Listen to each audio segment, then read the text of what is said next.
ಇವಾಗ ನೀಟಾಗಿ ಪೇಸ್ಟ್ ಆಗಿದೆ. ಸ್ಮೆಲ್ ಮಾತ್ರ ಘಮ ಘಮ ಘಮ ಅಂತ ಬರ್ತಿದೆ. ಈಗ ಇದಕ್ಕೆ ಒಗ್ಗರಣೆ ಹಾಕೋಣ. ಒಗ್ಗರಣೆ ಹಾಕಿದ್ಮೇಲೆ ಟೇಸ್ಟ್ ನೋಡೋಕೆ ನಮ್ಮನ್ನ ಫಸ್ಟು ನೀಟಾಗಿ ಸಿಪ್ಪೆ ತೆಗ್ದಿಟ್ಕೊಳ್ಳೋಣ. ಮಾತಾಡುವಾಗ ಈ ಥರ ಅದು ಇದು ತಪ್ಪಾಗ್ತಿರುತ್ತೆ. ಯಾಕಂತಂದರೆ ವಾಯ್ಸ್ನ ನಾವು ವಿಡಿಯೋ ರೆಕಾರ್ಡ್ ಮಾಡ್ಕೊಂಡು ಕೊಡ್ತಿಲ್ಲ, ಅಡ್ಜಸ್ಟ್ ಮಾಡ್ಕೊಳ್ಳಿ. ನಾನು ಅಡುಗೆ ಮಾಡೋದ್ರಲ್ಲಿ ತುಂಬ ಏನು ಎಕ್ಸ್ಪರ್ಟ್ ಅಲ್ಲ. ಕೊಡೋ ಟಿಪ್ಸಲ್ಲಿ ಏನಾದರೂ ಒಂಚೂರು ಇಂತ ಹೆಚ್ಚು ಕಮ್ಮಿ ಆದರೆ ಅದು ಹೆಂಗೆ ಸರಿ ಮಾಡ್ಬೋದು ಅಂತ ನೀವೇ ಹೇಳಿ. ಅರ್ಧ ಹೇಳೋ ಟಿಪ್ಸಲ್ಲಿ ನಮ್ಮಮ್ಮ ಮತ್ತು ನಮ್ಮ ಆಂಟಿದೆ ಎಲ್ಲ ಟ್ರೈನಿಂಗ್ ಇರೋದು. ಅವ್ರು ಹೇಳೋ ಟಿಪ್ಸ್ನ ನಾನು ನೀಟಾಗಿ ಹಾಗೆ ಬಟ್ಟೆ ಇಳಿಸ್ತೀನಿ ವಿಡಿಯೋದಲ್ಲಿ. ಒಂದಿನ ಅವ್ರನ್ನ ಇಂಟ್ರೊಡ್ಯೂಸ್ ಮಾಡ್ತೀನಿ. ಸಖತ್ತಾಗಿ ಅಡುಗೆ ಮಾಡ್ತಾರೆ ಇಬ್ಬರೂ. ಅದರಲ್ಲೂ ಹಳ್ಳಿ ಸ್ಟೈಲ್ದು ಅಡುಗೆಗಳಂತೂ ಸೂಪರಾಗಿ ಮಾಡ್ತಾರೆ. ಯಾಕಂದ್ರೆ ಅವ್ರ ಚೈಲ್ಡ್ಹುಡ್ಡಿಂದ ಅದೊಂದನೇ ಮಾಡಿರೋದು ಅಂತೇಳಿ. ಮಾವಿನಕಾಯಿ ಸಿಪ್ಪೆ ಎಲ್ಲ ನೀಟಾಗಿ ತೆಗ್ದಾಕಾಗಿದೆ. ನೀವು ಇದನ್ನು ತುರಿದ್ಬಿಟ್ಟು ಮಾಡ್ಬೋದು. ತುರಿದ್ಬಿಟ್ಟು ಮಾಡಿದರೆ ಅದನ್ನು ರುಬ್ಬಕ್ಕಾಗಲ್ಲ. ಅದು ಬೇರೆ ಥರ ಮಾಡೋದು. ಅದು ಇನ್ನೊಂದು ಎಕ್ಸ್ಟ್ರಾ ಮಾವಿನಕಾಯಿ ಇದೆಲ್ಲ ಅದರಲ್ಲಿ ಮಾಡ್ತೀವಿ. ಇದು ಸ್ವಲ್ಪ ಗಟ್ಟಿ ಇರೋ ಕಾರಣ ಅದು ಹಂಗಾಗುತ್ತೆ. ನಿಧಾನಕ್ಕೆ ಕಟ್ ಮಾಡ್ಕೊಳ್ಳಿ. ಇದು ನಾವು ಮಾಡ್ತಿರೋದೇ ಫಸ್ಟ್ ಟೈಮು. ಹೆಂಗಿರುತ್ತೆ ಅಂತ ನನಗೂ ಗೊತ್ತಿಲ್ಲ. ಮಧ್ಯದಿಂದ ಕಟ್ ಮಾಡಿ. ನಾನು ಹೇಳಿಲ್ವಾ, ನಾನು ಯಾವುದ್ರಲ್ಲೂ ಎಕ್ಸ್ಪರ್ಟ್ ಇಲ್ಲ. Civil engineer. ಓ, ಮಧ್ಯದಲ್ಲಿ ವಾಟ ಇರೋದ್ರಿಂದ ಇವಾಗ ಫ್ರೆಶ್ ಆಗ್ತದೆ. ಇದು ಹಿಂಗೆ ಕಟ್ ಮಾಡ್ಕೋಬೇಕು ನೋಡಿ ಫ್ರೆಂಡ್ಸ್. ಹಿಂಗೆ ಅಡುಗೆ ಮಾಡ್ತಾ ಮಾಡ್ತಾ ನಿಮಗೆ ತಪ್ಪುಗಳು ಗೊತ್ತಾಗುತ್ತೆ. ಯಾರಾದರೂ ಮಾವಿನಕಾಯಿ ಮಧ್ಯೆ ಗೊತ್ತಿರೋರು ಇವ್ರಿಗೆ ಅಷ್ಟು ತಲೆ ಬೇಡ. ಮಾವಿನಕಾಯಿ ವಾಟ ಇರುತ್ತೆ ಅಂತ ಅನ್ಕೊಂಡು ಇವಾಗ ಫ್ರೆಶ್ ಆಯಿತು. ಮಧ್ಯದಲ್ಲಿ ಹಿಡ್ಕೋತಿದ್ದೆ ಅಂತ ನಾನೇ ಭಯ ಪಟ್ಬಿಟ್ಟಿದ್ದೆ. ಈ ಥರ ನೀಟಾಗಿ ರುಬ್ಬಕ್ಕೆ ಬೇಕಾದಂಗೆ ಸಣ್ಣ ಸಣ್ಣ ಮಾಡ್ಕೊಳ್ಳಿ. ನಾವು ಇರೋದೇ 3 ಜನ ಆಗಿರೋದ್ರಿಂದ ಒಂದು ಮಾವಿನಕಾಯಿ ಪೂರ್ತಿ ಹಾಕಲ್ಲ, ತುಂಬ ಹುಳಿ ಬಂದ್ಬಿಡುತ್ತೆ ಅಂತ ಇದರಲ್ಲಿ 1/4 ಹಾಕ್ತೀನಿ. ನೋಡಿ ಎಕ್ಸ್ಟ್ರಾ ಮಾವಿನಕಾಯಲ್ಲಿ 2 ಕಾಣಿಸ್ತದೆ ನೋಡಿ. ಇಲ್ಲಿ ನೋಡ್ದಿರೋದನ್ನು ನಮ್ಮ ಮನೇಲಿ ಮಕ್ಳಿದಾವಲ್ಲ ಅವು ತಿನ್ಕೋತಾರೆ. ಸ್ವಲ್ಪ ಉಂಡೆ ಬೆಲ್ಲ ಹಾಕ್ತಿದ್ದೀನಿ. ಮಾವಿನಕಾಯಿ ಹುಳಿ ಇರೋ ಕಾರಣ ಒಂದು ಮಾವಿನಕಾಯಲ್ಲಿ ಇಷ್ಟು ಹಾಕ್ತಿದ್ದೀನಿ. ನನಗೂ ಗೊತ್ತಿಲ್ಲ ಇಷ್ಟು ಹಾಕಿದ್ರೆ ಎಷ್ಟು ಬರುತ್ತೆ ಅಂತ. ಟೇಸ್ಟ್ ನೋಡ್ಬಿಟ್ಟು ಆಮೇಲೆ ಹೇಳ್ತೀನಿ.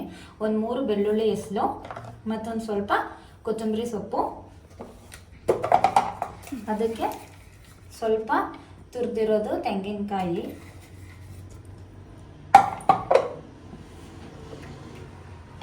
ಕಡಲೆ ಬಾಕ್ಸ್ ಓಪನ್ ಆಗ್ತಿಲ್ಲ. ಒಂದು ನಿಮಿಷ ರೀ.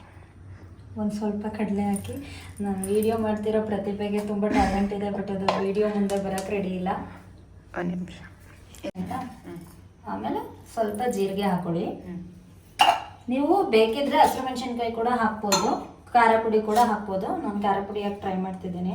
ವೈಟ್ ಕಲರ್ ಅದ್ರೆ ಚೆನ್ನಾಗಲ್ಲ, ಕಲರ್ ಇರಬೇಕು ಚೆನ್ನಾಗಿ. ನಮ್ಮನೇಲಿ ಈ ಥರ ಕಲರ್ಫುಲ್ಲಾಗಿ ಅಡುಗೆ ಕೇಳೋರು ತುಂಬ ಜನ ಇದ್ದಾರೆ. ಅದಕ್ಕೆ ಖಾರ ನೋಡ್ಕೊಂಡು ಖಾರ ಹಾಕಿ ನಾನು 1/4 ಸ್ಪೂನ್ ಅಷ್ಟು ಸದ್ಯಕ್ಕೆ ಹಾಕಿದ್ದೀನಿ. ಖಾರ ಏನಾದರೂ ಹೆಚ್ಚು ಕಮ್ಮಿ ಇದ್ದರೆ ಆಮೇಲೆ ಸ್ವಲ್ಪ ಹಾಕೊಂಡು ರುಬ್ಕೋತೀನಿ.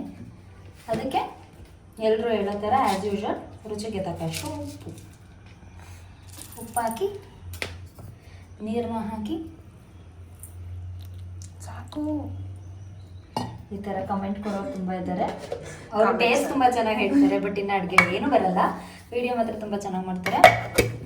ಇದನ್ನು ನೀಟಾಗಿ ರುಬ್ಬಣ. ಅಯ್ಯೋ ಸ್ವಿಚ್ ಆನ್ ಮಾಡಿಲ್ಲ.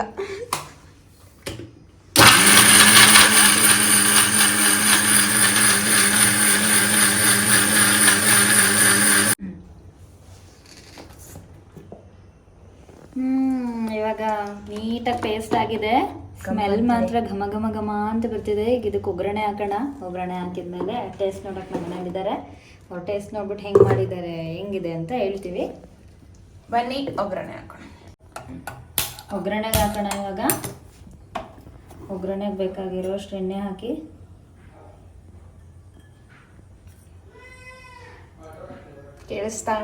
ಕೇಳಿಸ್ತಾ ಈಗ ಮನೆ ಮಗು ಬಂತು. ಅದು ಬರೋದ್ರೊಳಗಡೆ ಒಗ್ಗರಣೆ ಹಾಕಿದರೆ ತುಂಬ ಸೈಲೆಂಟ್ ಇರುತ್ತೆ ಮನೆ, ಇಲ್ಲಾಂದರೆ ಇರಲ್ಲ. ಸಾಸಿವೆ ಹಾಕೋಣ. ಇದು ಇವಾಗ ಚಟಪಟ ಅನ್ನಲ್ಲ ಬೇಗ.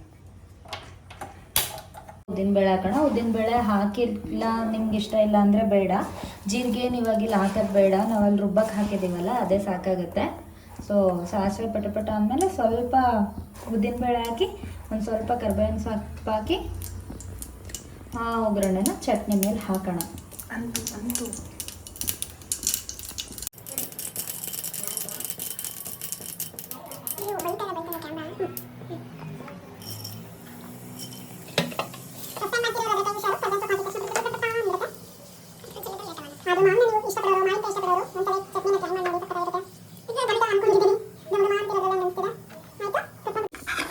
ಒಂದು ಬೌಲ್ಗೆ ಹಾಕೋಣ.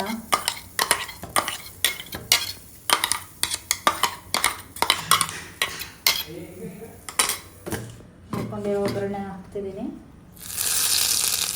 ಅದೇನಮ್ಮ ಒಗ್ಗರಣೆ ಹಾಕಿಲ್ಲ ಅಂದ್ರೂ ಟೇಸ್ಟ್ ಚೆನ್ನಾಗಿದೆ, ಹಾಕಿದರೆ ಇನ್ನೂ ಸಖತ್ತಾಗಿರುತ್ತೆ. ಉದ್ದಿನಬೇಳೆ ಎಲ್ಲ ಸಿಗುತ್ತಲ್ಲ ತುಂಬ ಬಾಯಿಗೆ. ಮಾವಿನಕಾಯಿ ಚಟ್ನಿ ರೆಡಿ ಇದೆ, ಇದ್ರ ಜೊತೆ ಕಡಬು ರೆಡಿ ಆಗ್ತಾ ಇದೆ. ನಮ್ಮ ಹಾಸನಲ್ಲಿ ಅದಕ್ಕೆ ಕಡುಬು ಅಂತಾರೆ, ನಮ್ಗೆ ಏನಂತಾರೆ ನಿಮ್ಮ ಕಡೆ ಅಂತ ಯಾರಾದರೂ ಬೇರೆ ಕಡೆಯಿಂದ ನೋಡ್ತಿರೋರಿದ್ರೆ ಹೇಳಿ, ಸರಿ ತಿಂದ್ಬಿಟ್ಟು ಹೇಳ್ತೀವಿ ಹೆಂಗಿತ್ತು ಅಂತ. ನೋಡಿ ಕಡುಬು ರೆಡಿಯಾಗಿದೆ. ಕಡುಬು ಮಾಡೋದು ಹೇಗೆ ಅಂತ ಅಂದರೆ ನಮ್ಮ ಹಾಸನದಲ್ಲಿ ಅದನ್ನು ಕಡುಬು ಅಂತಾನೆ ಅಂತಾರೆ. ಸೊ ನಿಮಗೆ ಬೇರೆ ಕಡೆ ಅದನ್ನು ಏನಂತಾರೆ ಅಂತ ನಿಮಗೆ ಗೊತ್ತಿದ್ರೆ ಕಾಮೆಂಟ್ ಸೆಕ್ಷನಲ್ಲಿ ಹೇಳಿ. ಮಾಡ್ಕೊಂಡಿರೋ ಮಾವಿನಕಾಯಿ ಚಟ್ನಿನ ಹಾಕ್ಕೊಂಡು ಟೇಸ್ಟ್ ಹೆಂಗಿದೆ ಅಂತ ನೋಡೋಣ.